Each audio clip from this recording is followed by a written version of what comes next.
esse cara já é um cara diferenciado, é o cara que vai comprar o carro, vai comprar a casa, então já está mudando a demanda dele. Não é o cara mais que compra os bens básicos lá para atender às suas necessidades. Então, isso a gente está vendo acontecer. E, obviamente, isso reverbera em todos os outros setores da economia. Eu mostrei automóveis, mas podia mostrar qualquer outro segmento. O consumo das famílias no Brasil está crescendo aceleradamente. São as taxas de crescimento do varejo no Brasil nos últimos anos, vendas reais, já descontada a inflação, 10%, 9%, enfim. São taxas, não é exagero, tá? São taxas chinesas. Um dos poucos segmentos em que o Brasil é comparado com a China é que, tudo bem, a China é um pouco mais, é 13%, 14%, mas ainda assim, o Brasil crescer desde 2004, 9, 10, 8, enfim, são taxas muito robustas de crescimento das vendas do varejo. Então, isso aqui é algo que, do ponto de vista, esquece agora a pressão de custos, vamos olhar do que é positivo. A demanda brasileira nos próximos 4 ou 5 anos está assegurada. Porque com o salário crescendo como está crescendo, com crédito crescendo como está crescendo, e emprego, o que não vai faltar é demanda. O que as empresas nossas não vão se reclamar, não vão se queixar, é de falta de demanda, né? Qual que é a consequência disso? Bom, se tem demanda, o empresário está otimista. Não é por outra razão que aqui a confiança do empresário está lá em cima, um dos níveis mais altos dos últimos anos, e vai continuar bastante elevado. Então, o empresário, a reação natural dele é uma reação de produzir mais, quer dizer, uma reação de atender essa demanda via produção. Um pedaço da produção está sendo atendido pelas importações, que é um dos desafios, no final, daqui a pouco eu vou começar, daqui a pouco eu concluo essa parte, mas eu vou chegar nos desafios um pouco mais adiante, que eu vou falar do tema do câmbio com mais detalhes, tá? Mas uma coisa que certamente vai afetar, um tema que certamente vai afetar as áreas de compras é, primeiro, quer dizer, taxa de câmbio, nível de câmbio nos próximos anos, competição com o importado, isso aqui é algo que vai vir certamente, e também como que a indústria vai ter que se estruturar para ter que trocar de fornecedores. Porque se a gente tiver certo que o câmbio brasileiro vai ficar 1,60, 1,70 nos próximos anos, pode ser muito interessante você migrar de fornecedor doméstico para externo. Não estou preocupado aqui com a macroeconomia agora, isso a gente discute depois. Estou pensando em vocês, quer dizer, do fluxo de quem está lá tendo que tomar essa decisão, é uma decisão que tem que certamente levar em conta o que vai acontecer com a taxa de câmbio. E daqui a pouco vai ficar claro para vocês por que a gente acha que o câmbio vai ficar apreciado nos próximos anos. Bem, o empresário, então, está produzindo no ritmo acelerado e a ociosidade dele está baixa, ou seja, eles estão produzindo com níveis de utilização de capacidade muito elevados. E aí, combinando isso com a eleição da Dilma, eu acho que agora a gente pode falar isso com um pouco mais de propriedade, porque já tem os primeiros sinais como vai ser o governo dela. Então, assim, a indústria está lá no limite de capacidade e a gente tem um governo que tem a cabeça de investimento. Portanto, a grande aposta, como eu falei no início, na introdução da minha apresentação, dos próximos 4 a 6 anos, pelo menos até as Olimpíadas, no Bradesco, na área econômica, é que quem vai puxar o crescimento são os investimentos. Que natureza de investimento? Os ligados ao PAC, infraestrutura, basicamente. Aqui não tem otimismo exagerado, também não vamos achar que vai revolucionar a infraestrutura no Brasil, mas o fato é o seguinte, a parte fácil de fazer, ganho de popularidade, a parte fácil de fazer transferência de renda para as famílias ficou para trás. Não adianta dobrar o Bolsa Família agora. Você tem que fazer criação de emprego de médio e longo prazo. Isso, quem lê o discurso da Dilma vai ver lá claramente que tem esse objetivo. Se eles vão conseguir entregar, se eles vão, enfim, passar por uma série de restrições que a gente ainda tem, eu acho que é algo para se ver. Mas essa é a nossa aposta. Então, a gente está falando aqui de alguma coisa como 850 bilhões de dólares de investimento nos próximos anos em termos de infraestrutura. E não vamos subestimar também o papel da Copa e das Olimpíadas. A Copa é amanhã. A Copa, a gente precisa entregar em 2013 a Copa das Confederações. Então tem que começar amanhã, é desesperador. Meu Corinthians lá está para entregar o estádio, vamos ver se a gente consegue, mas eu tenho até medo, né? Mas enfim, vamos ver se a gente consegue entregar. Mas qual que é o ponto? Então tá, de novo, como é que isso afeta a vida de vocês? Vai ter uma quantidade enorme de empresas demandando recursos, demandando cimento. Quer dizer, a área que a gente acha que vai ter mais pressão ao longo dos próximos anos é a área de construção civil. Então, tudo que estiver ligado, que for insumo para a construção civil, eu acho que tem um desafio extraordinário olhando os próximos 4, 5 anos. É isso aí, quer dizer, não é fácil. Mas, de novo, tem o lado da demanda, as famílias estão consumindo, mas tem o desafio de lidar com essa pressão de custo, né? Então, está aqui, Copa do Mundo, Olimpíadas, os investimentos começam a acontecer já no ano que vem, e todos os países que sediaram os eventos, exceto aqueles super desenvolvidos, Alemanha, Estados Unidos, tiveram um crescimento importante do estoque de capital e dos investimentos no pré-Copa, no pré-Olimpíadas. Depois, é um tema, depois dá uma desacelerada, também não vou mentir aqui para vocês, 2017, 2018 devem ser anos um pouco mais de desaceleração, mas aí tem a compensação da Petrobras, que, de novo, não sei se a colega que falou da Petrobras está aqui, mas a informação que eu tenho, que ninguém conseguiu me desmentir, eu acho que é a mais pura verdade, é que a Petrobras hoje contrata metade de todos os engenheiros que se formam no Brasil. Eu acho que faz todo sentido pelos números que a gente fez a conta lá no banco. Tá? E os investimentos de petróleo vão mudar a cara do Brasil também, vão mudar as prioridades de muitos fornecedores, vão mudar a lógica, inclusive, de negociação, porque anteriormente o Brasil não era um país dedicado a ter petróleo e gás em abundância para exportar, e vai ser 20% de todas as nossas exportações, petróleo e gás. Então, isso vai deslocar recursos para toda a área litorânea, isso vai encarecer preço de moradia nessas regiões, vai ter que pensar, quer dizer, infraestrutura, logística, para você entregar materiais para essas empresas que estão no litoral do Brasil, Rio de Janeiro, Santos. Então, essas mudanças são rápidas e vão afetar certamente as áreas de logística, as áreas de compras que estão aí envolvidas nesse tema. E, por fim, o habitacional. O brasileiro já comprou carro, já teve as necessidades básicas atendidas, e agora ele quer comprar casa. Né? E vai comprar mais casa, não esquece que tem o chinês vindo também. E a pergunta óbvia que surge no habitacional é o seguinte: o Brasil está caro ou não está caro? Essa gráfica a gente gosta, só para atrapalhar, confundir todo mundo, né? Mas, na verdade, é o seguinte: preço de imóvel no Brasil, está aqui, né? 3 mil dólares mais ou menos, o metro quadrado. Isso aqui é super questionável. A gente pegou uma consultoria que, teoricamente, faz isso aí direitinho. Tá? E a renda per capita do Brasil. Se o Brasil ficar mais rico nos próximos anos, a gente estima que a renda per capita possa dobrar nos próximos anos, tem muito espaço para andar preço de imóvel ainda no Brasil. Então, só para deixar aqui registrado, que ainda está longe da gente chegar na saturação. Tá? Então, a taxa de investimento vai subir substancialmente nos próximos anos. A gente estima que o investimento vai crescer 2 a 3 vezes mais do que o PIB na próxima década, ou pelo menos nos próximos 4 a 6 anos. Tá? E isso vai puxar preços de insumos, tudo que estiver ligado a bem de capital, construção civil, insumos para a indústria de base, quer dizer, isso aí deve ter uma pressão relevante nos próximos anos. Né? E aí a taxa de investimento PIB deve chegar a uns 20,3%, talvez 24% no final dessa década aqui, a gente já consiga alguma coisa. Né? E aí o PIB, só para fechar esses grandes números e começar a falar das nossas preocupações, deve crescer 4,5% nesse ano de 2011, é um pouco mais moderado do que foi 2010, porque 2010 foi um ano atípico, mas é um ritmo bastante razoável. O Brasil, que a gente espera de 2012 a 2020 é que cresça algo em torno de 4,8%, que é um crescimento bom. Esse ano de 2010 foi muito bom, nós vamos ter o terceiro maior crescimento do mundo, só vamos perder para a China e para a Índia, todos os demais países vão ficar atrás da gente aqui, e não vai dar para sustentar esse ritmo, mas em 2011 o mundo também vem um pouco mais para baixo, a gente espera aí o Brasil numa situação bastante favorável. Vamos começar a falar um pouco dos problemas agora, para ir caminhando para o final. Um primeiro problema: o Brasil é um país que poupa muito pouco. A taxa de poupança das famílias é baixa. Das empresas também é baixa, ainda que seja muito mais alta do que a das famílias e do governo. O grande problema é a baixa taxa de poupança do governo. Se tudo isso que a gente está falando se materializar, se esse cenário de aumento do investimento se materializar, vocês imaginam o que vai ter de demanda. E aí, só fazer um parênteses pequeno, como o Fábio comentou muito, eu preferi dar menos ênfase para isso, mas acho que vale a pena reforçar. Se a gente estiver certo no cenário de Copa, de Olimpíadas, de investimentos, de pré-sal, de demanda, de varejo, vocês vão ver o que é pressão de mão de obra, vocês vão ver o que é custo de mão de obra daqui para frente. Já é o fator escasso, vai se tornar ainda mais escasso, e questão de qualificação é repetir o óbvio aqui, como eu falei, não vou gastar muito tempo, porque o Fábio foi muito feliz nas colocações dele. Mas eu acho que assim, a gente já está vendo mudanças de imigração, por exemplo. O Brasil, a estatística é alguma coisa assim, tá? Eu posso estar enganado na casa decimal, mas o fato é assim, normalmente a gente distribui 4 mil licenças de visto por ano no Brasil, para trabalho, hoje a gente já está em 40 mil, isso é uma mudança de 3 anos para cá. 40 mil é muito pouco ainda, perto da população brasileira, ninguém vai se incomodar com os estrangeiros. Mas o que a gente vai ver de imigração nos próximos anos é algo relevante, pensando em termos de mercado de trabalho, porque vai faltar gente, vai faltar mão de obra, como é o caso, eu falei, dos engenheiros, como é o caso dos técnicos que a gente discutiu, é só meio que chovendo molhado aqui. Mas enfim, então voltando. Se tudo isso for verdade, e a gente crescer bastante, como a gente poupa muito pouco, não tem muito segredo. Né? O país que poupa pouco e cresce demais tem que tomar emprestado de alguém. Vai tomar emprestado de quem? Do resto do mundo. E aí vai ter um déficit em conta corrente razoável.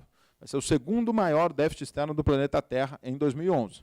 Só vamos perder para os Estados Unidos. Os Estados Unidos é covardia, são mais de 500 bilhões de dólares, em torno de 500 bilhões. O Brasil é 75, mas depois vem a Espanha em terceiro, com 70 bilhões. Então, dali para frente, é todo mundo menor. Isso é um tema de médio prazo. Me preocupa no curto prazo? Claro que não. Por que não me preocupa? Olha o cenário que está se construindo. O mundo não quer estar no Brasil, o mundo não quer comprar terra no Brasil, não quer ativos brasileiros, está comprando as nossas commodities. Então tá, então tem financiamento. E, de fato, o financiamento está vindo. Eu vou pular aquele slide e já deixo vocês lerem na sequência. O financiamento está aqui, ó, 100 bilhões de dólares nos últimos 12 meses. Então, ninguém está muito preocupado em como vai financiar aquele conta corrente. Só que eu posso não estar preocupado no curto prazo, mas pode ser uma preocupação minha de médio prazo, né? Porque esses 75 bilhões de dólares, eles vão virar daqui 5 anos, alguma coisa como 120, 130, talvez 140 bilhões. Então, em algum momento do tempo, que não é agora, porque, insisto, o mundo está muito animado e quer comprar ativos brasileiros, em algum momento do tempo, essa taxa de câmbio, que a gente acha que vai ficar em 1,70, 1,60 talvez, ela vai reverter esse processo. Isso, sei lá, aqui downtime é muito difícil, mas a gente acha que é coisa para acontecer nos próximos 4, 5 anos, por conta do tamanho do déficit externo. O único jeito de você corrigir essa situação é o câmbio dar uma corrigida. E câmbio corrigir, a gente sabe que é muito bom para quem exporta, é muito ruim para quem depende de insumos importados e dá uma desorganizada na inflação, dá uma desorganizada nos temas de médio prazo. Tá? Então, o que eu acho que a mensagem importante é, não tem nenhuma preocupação de curto prazo, tem alguns desequilíbrios que estão se construindo para o médio prazo. Né? Só para mostrar e deixar claro que, qual que é a nossa cabeça, por que não tem preocupação, o câmbio está refletindo um país que deu certo, também não adianta lutar contra o câmbio está lá no 1,70, não é porque a gente não faz nada, porque não tem o que fazer, porque o Fed está forçando que as moedas fora dos Estados Unidos se apreciem. É isso mesmo. E aqui eu vou no segundo exemplo que eu falei para vocês. Como é que funciona essa coisa na cabeça de um macroeconomista? É assim, o Fed está imprimindo moeda? Tá. As pessoas vão querer ativos reais? Vão. Então elas vão comprar commodities. Se o preço da commodity sobe, se o preço da soja, do minério, do cobre, enfim, do que seja, ele sobe de preço, como é que vocês da área de compras não seriam afetados? Né? Pelo menos da parte internacional, que afeta, obviamente, a cotação aqui no Brasil. Se a taxa de câmbio aprecia. Né? Se o câmbio sai de 1,80 e vira 1,60, aquele aumento de preço em dólar é compensado em termos de preço em reais. Então, os preços em reais ficam parados. Quanto mais o governo brasileiro insistir em tentar manter o câmbio em 1,70, contra a força que ele devia ir para 1,60, 1,50, talvez até menos do que isso, pior fica esse cenário de pressão de custos. Então, esse é um desequilíbrio importante. Então o governo está errado de segurar o câmbio? Veja, eu só estou dizendo aqui do desequilíbrio macro. Eu acho que é muito difícil a situação do Banco Central e da Fazenda, porque é uma guerra, de fato, de moedas, onde também, se eles não fizerem nada, vai para 1,50 amanhã. Então, não é trivial, só estou dizendo assim, é um desequilíbrio global, do qual o Brasil faz parte, e, portanto, isso vai afetar as áreas de negócio, as áreas de compras, certamente. Bem, a enxurrada de dólares que a gente está recebendo estão sendo acumulados em reservas, 320 bilhões no ano que vem. Isso aqui é mais do que suficiente para pagar a nossa dívida externa inteirinha. O Brasil tinha dívida externa líquida, né? Pega quanto a gente deve e desconta o que a gente tem de ativos, as reservas, de 180 bilhões de dólares. Hoje pega a dívida, paga inteirinha e ainda sobram 30 bilhões de dólares aí de troco para o governo gastar se quiser. Então, não me preocupo, o déficit no curto prazo é uma preocupação de médio e longo prazo. Bom, segunda preocupação. Essa eu já estiquei um monte aqui com vocês, vou ser mais rápido, que é justamente o tema da inflação. O Brasil é um país que está crescendo aceleradamente, com demanda reprimida, com migração da classe média, com falta de mão de obra, não precisa dizer outra coisa. Isso aí é preço de inflação, preço de bens e serviços para cima. Né? Ainda bem que o mundo está ajudando. O preço do que o Brasil importa, aí bens finais, commodities estão subindo, preço de carro, de eletroeletrônicos, de geladeira, de bens finais estão em queda, de bens de capital estão em queda. Tá? Então, ainda bem que o mundo está fraco, porque se não fosse isso, a nossa inflação ia ser muito maior. Dá uma olhada à cara da inflação brasileira. É 7% em serviços e 2% em bens. Então, o que está segurando é aqui.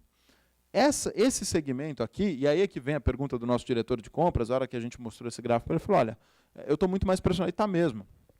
Eu estava brincando com ele depois no coffee break, falei, olha, o meu condomínio aumentou 18%, por exemplo. Né? O anedótico, o que quer dizer? Tudo aquilo que depender muito de mão de obra, aquilo que depender mais de serviço e menos de bens finais, menos de bens industriais finais, vai ter uma pressão extraordinária de preço, que pode ser 7, pode ser 12, depende do segmento que você está. Então, essa é a cara da inflação brasileira. E onde que a gente está falando que tem pressão de mão de obra, de custos, né? Está tudo aqui na área de serviços. Né? E onde a produtividade é menor, onde o treinamento é menor. Se tem falta de técnicos, se é verdade que tem falta de técnicos, se a gente concorda totalmente, é muito mais verdade que falta gente especializada nas áreas de serviços, que é um grande desafio nosso também. Tá? Então, assim, no fim das contas, a gente acha que a inflação fica um pouco acima do centro da meta no ano que vem, em torno de 4,8, com o risco dela ser maior. Qual que é o problema da inflação ser maior? Um pedaço da história que eu estou contando aqui para vocês de sucesso vem do fato da gente acreditar que as taxas de juros vão ficar paradas em 10,75. Se por qualquer razão a inflação for maior do que a gente está esperando, o Fed vai lá, joga mais moeda na economia global, o governo aqui tenta conter o câmbio, a demanda que não para de crescer, bem, paciência, a inflação vira 5,5, vira 6, e aí o Banco Central não vai ficar olhando essa história inerte, ele vai subir as taxas de juros, subindo a taxa de juros, naturalmente desacelera um pouco da economia, desacelera um pouco dos investimentos que nós estávamos prevendo, particularmente o setor imobiliário, é um setor ultramente dependente de juros baixos para o longo prazo. Então, se o juro volta para 13, por qualquer razão, parte do nosso otimismo com o setor de construção civil, ele vem para baixo. Tá? Então, de novo, isso aqui é um cenário de risco que a gente está colocando. É só para também não deixar muito pessimista a coisa dos juros, eu acho que vale a pena a gente lembrar, assim, o juro está em queda no Brasil estruturalmente, ainda é disparado o juro mais alto do mundo, é o que onera as empresas, o que torna o custo de capital exorbitante no Brasil, mas ele está em queda, e a nossa aposta é que ele vai continuar caindo. Nossa aposta é que a competição bancária vai se ampliar, nossa aposta é que o Brasil vai, sim, entregar um ajuste fiscal um pouco melhor nos próximos anos, e as taxas de juros para o consumidor final, né, assim, que, de novo, veja, eu não estou aqui defendendo, não, 40% é uma taxa de juros para o consumidor final extraordinária, só que já foi 87%, então assim, a gente já fez metade do caminho, acho que nos próximos anos a gente vai fazer outra metade, é bem possível que essas taxas caiam aí mais 20 pontos ou 10 pontos aí nos próximos anos, olhando para frente. Tá?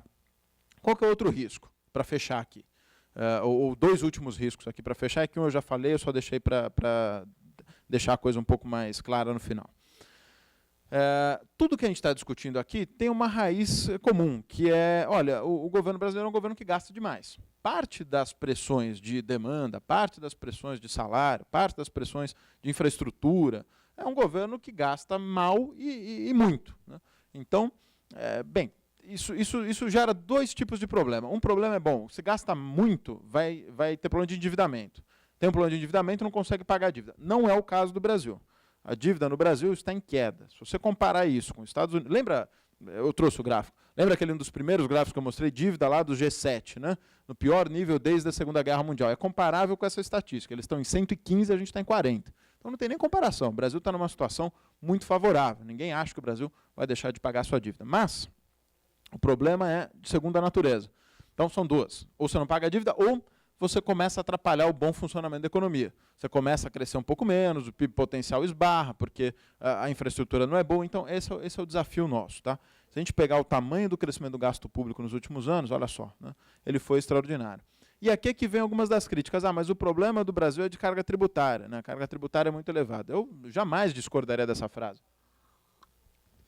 Eu acho que faz todo sentido que o problema seja a carga tributária, mas ela é consequência de um problema maior, que é o tamanho do gasto. A carga tributária não cai do céu, nós não somos tributados à toa. Nós somos tributados porque é um governo que gasta demais. A nossa grande aposta, e aí eu confesso para vocês que, se alguém falar qual o seu grau de convicção, é uma aposta, é o nosso feeling, olhando o cenário, olhando a composição da equipe econômica provável da Dilma, é que eles vão gastar menos aqui em gastos correntes e vão gastar mais em investimento, que por acaso eu nem trouxe aqui, que às vezes nem aparece no gráfico, ele é 1% só do PIB, então vão fazer esse mix. Tomara que seja isso, que nós estejamos certos. Se não estivermos, a carga tributária fica um pouco mais pressionada. Então se discute muito o câmbio também no Brasil, que é meu último tema, prometo que eu encerro aqui. O câmbio no Brasil ele é um problema, né, para as empresas, ele está tirando competitividade, está desindustrializando? A gente acha que não, essa é a primeira frase, mas independentemente disso, o que eu queria chamar a atenção a gente culpa demais o câmbio, esquece de culpar o verdadeiro problema, que também assim, pode perguntar para qualquer empresário, você prefere o câmbio a 2 ou que a carga tributária saia de 37% venha para 30% do PIB, que as estradas, ou o seu acesso aos portos, ou qualquer outro benefício de infraestrutura seja melhor. Mas 95% dos empresários são favoráveis a que você melhore a carga tributária e melhore a infraestrutura do que o câmbio. Então a gente está com o foco distorcido. Mas como preocupação de médio prazo, de novo, não também de curto prazo. Isso aqui é o câmbio no Brasil hoje em relação à média dos últimos 10 anos. Tá? O Brasil está caro, isso é fato. Quem viaja para fora, vai para Miami, volta, vê que o Brasil, Europa, até a Europa é ainda mais caro, Reino Unido, obviamente, mas vê que o Brasil está caro. Então, isso aqui, por que é uma preocupação de médio prazo? Lembra lá, 75 bilhões de déficit, o câmbio brasileiro está muito apreciado, está muito caro. Né? Quando os Estados Unidos se recuperarem dessa crise, que pode ser, sei lá, 2015, 2014, a gente não sabe precisar quando, algum dia eles vão tirar esses 600 bilhões de dólares. Algum dia eles vão falar, peraí, já foi demais, eu preciso reverter parte do meu processo de expansão monetária. E o dia que isso acontecer, as taxas de juros no mundo vão se elevar. Se elevando as taxas de juros, migra um pouco do fluxo de capital dos emergentes para os desenvolvidos. A quebra o Brasil? Claro que não. Nós temos 320 bilhões de dólares de reservas. Então, o Brasil não vai deixar de pagar a dívida, mas o câmbio tem que andar. Então, em algum momento, nos próximos 4, 5 anos, depois do câmbio ficar lá 2, 3 anos parado em 1,60, 1,70, é possível que ele tenha alguma depreciação, e esse é um tema importante de médio prazo. Tá? Essa tabela final de projeções aqui, para a gente deixar, o que eu acho que tem de importante, então, para resumir mesmo,